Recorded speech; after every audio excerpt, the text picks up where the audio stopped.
પરિસ્થિતિ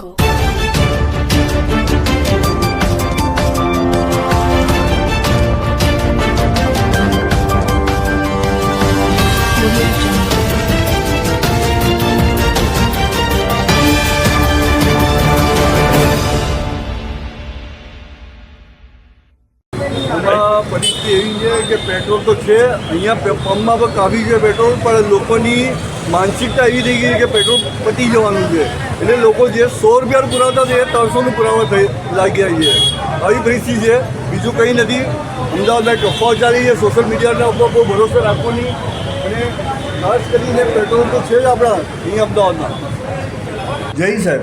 જય હિન્દ સાહેબ, ખમાસા પોલીસ ચોકીની પાસે આપણું આવેલું આ પેટ્રોલ પંપ છે, અને આના માટે આપ શું કહો છો? આ સિટીમાં બધી જગ્યા આવે અને આખા અમદાવાદ શહેરમાં હવે તો આ ટ્રાફિક પેટ્રોલ પંપ થઈ ગયું છે, તેની પરિસ્થિતિ શું છે હાલમાં? આપ મેનેજર છો એટલે જરા જણાવો.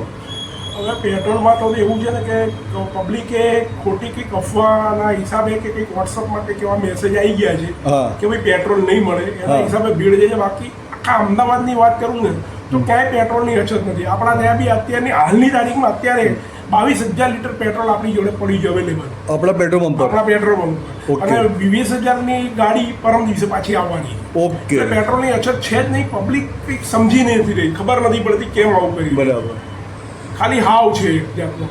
આપણે સરકારનું નિવેદન શું છે આમાં? સરકારનું તો આમાં કંઈ નિવેદન હજી સુધી કંઈ આવ્યું નથી. અને પૂરતું માલ તો મળવાનું છે.